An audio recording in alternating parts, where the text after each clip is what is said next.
Hey y'all, welcome here for episode 9 of A Pair of Poems, where I'll give you a pair of poems, one by a better known author and one by myself. My mum's been watching these. She said I needed to be a bit more upbeat after yesterday's one, which was all about grief, and I disagreed. I think we need to acknowledge the full range of human experience at these times, but that also includes not just grief and fear and all the other stuff that's super present at the moment, but joy and love and hope. And the two poems I've chosen for today's reading are in that vein, a bit more hopeful.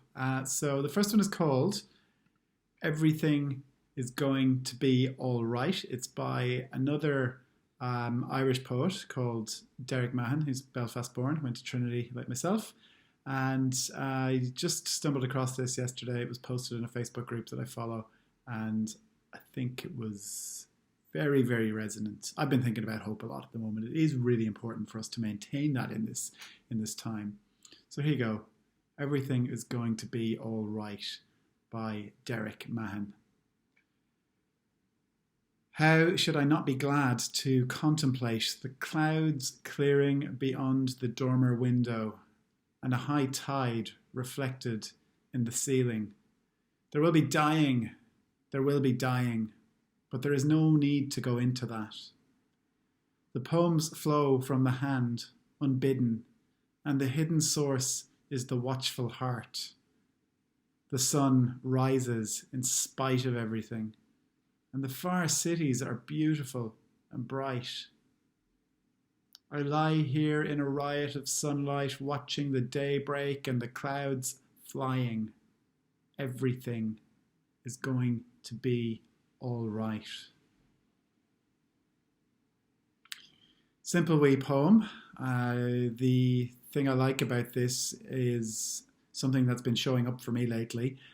Fear and despair and grief are all mental objects. They happen in the mind, but when we remember the physical world, the world of clouds, trees, sunlight, all of these physical, natural things that are there, if we're paying attention, we can trick ourselves out of that and into the actual real world that's there in front of us. And in those moments, we can actually have a sense of, you know what? Despite the fact that there are bad things in the world itself is going on. The world itself is going to go on. There is an afterwards to all of this that we don't know about yet.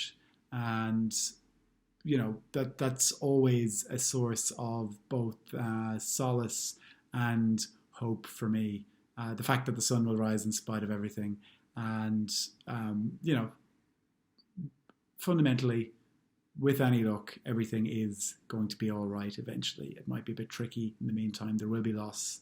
There will be difficult things to negotiate, but eventually everything will be all right. So I love this. The other thing I love about this poem is it mentioned that the poems flow from the hand unbidden and the hidden source is the watchful heart. This question of where does poetry come from? Why does it sometimes flow out of some of us? And what is its source? The watchful heart, the open heart, the heart that is open to the world, that's attentive enough to pay attention to the things as they're actually happening, will be the source of that. And I love how he notes that there. So my poem is one that I wrote quite some time ago. It was actually, I think, the day Trump got elected, so it must have been 2016, and I was just thinking about the world gets burdened with these events that we don't want to happen all the time. None of us wants this COVID thing. None of us wanted, well, a lot of us didn't want Trump to be elected. But actually, they happen. And you can either find yourself despairing or finding ways to look for hope. And I think hope is always there as long as you're alive and living and breathing, as long as you're not dead.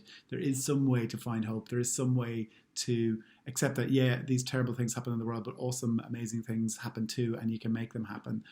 So that's what this one is about. It's called simply Hope. You find yourself adrift once more, a pavement amble, sodden with the thought the worst is undiscovered yet, the bottom of the well-scraped barrel down which your heart descends will not emit a thunk.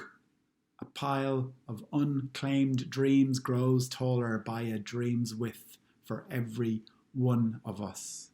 The terrors you imagined eclipsed by terrors manifest.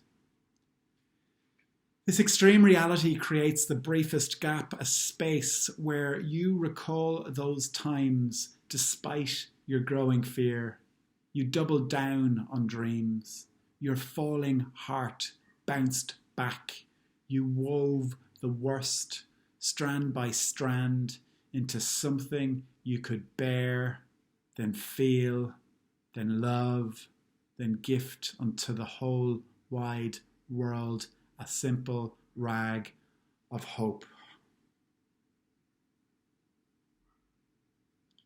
So there you go. The world has given us this situation at the moment, and it is up to us what to do with it. What can we do with all of the facts that we're forced to accept? What can we weave it into? How can we weave rags of hope out of it? And I firmly believe that that's possible. So thank you once again for listening. I'll see you tomorrow for the last in the series. I've been really enjoying these, as I keep mentioning, and I'll probably keep making videos of some description, but I think it'll be the last in this pair of poems for now. So thanks very much.